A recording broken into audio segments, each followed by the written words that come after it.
Hello everyone, I'm Adrian Lane and I am a student of study.com, and today I'm going to be bringing you a persuasive speech brought to you by my Communications 101 class. Now, topic of today's subject is something that I not only think is important for me, but for you in the world, and that is freedom of expression. So what is the issue with this subject and why are we talking about it? Well, let me first explain what freedom of expression is. Simply our way to express one's individualism and culture. For example, painting. Guys like Picasso and Van Gogh, whoever you might be able to name, are great representations of people who illustrate and show people ideas and thought that might be invoking. For example, we also have music is another great example, which represents emotion, things like love and other things of that sort. We also have communication, which I'm doing right now, which is informing and just speaking on maybe one's ideas and ideologies. And then we also have politics, which you speak about one's beliefs on political systems and whether or not you like them or not. So this all sounds great, right? What is the issue here, and how are we going to fix it? Well, the issue is, I think a great example for this would be with freedom of speech. Freedom of speech, especially nowadays, has become very controversial because not all people think that it should be as free reign as it is. And I would have to disagree. Freedom of speech is extremely important because it allows one to express someone's opinions, ideas, thought, and putting any barriers in one's speech, I think, is wrong. But of course, not everyone has good things to say, right? And I think a great example of this would be maybe a bully you had in the past, or maybe someone said something mean about your clothes, whatever it might be. But the issue with that is that that is completely subjective. And if you have every right to maybe not interfere with that or have every right to walk away from it, then I think it should not be a problem. And I feel like there's a better way for me to explain this. For example, you have two people going to a movie theater, and maybe it's a horror movie theater. One person really loves it and thinks that it should be shown everywhere, while someone else thinks this is a horrible piece of media and should be exterminated. But the issue with this is that this person has every right to walk out of the theater.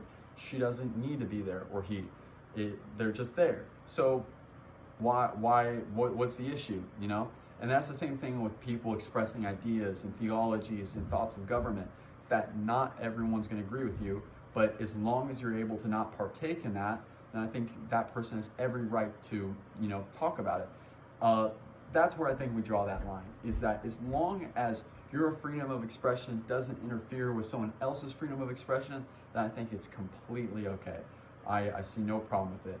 I think there's lots of examples of this. I think with politics, lots of people have things to say about them and think certain ideas should be completely eradicated. For example, capitalism, liberalism, conservatism, whatever you can name, communism, all the isms.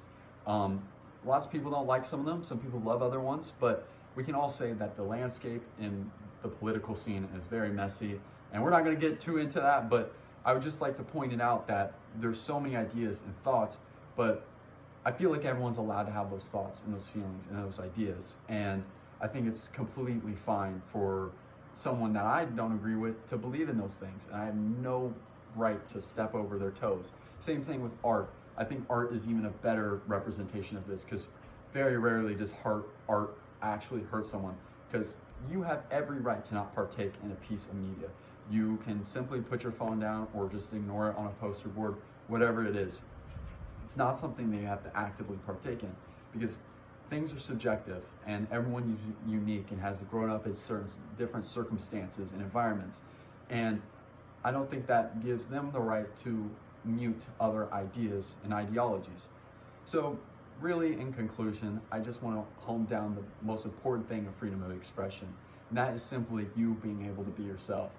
I think that everyone has a right to believe what they want to believe in, to hate what they want to hate, to like what they want to like. No one should put barriers or restrictions on that.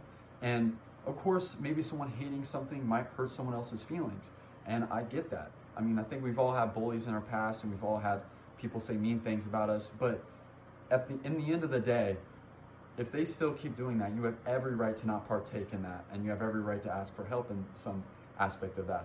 So thank you for listening, everyone out there. I really appreciate it. I worked pretty hard on this poster board. All the photos are kind of small. I apologize for that. But anyways, thank you for listening.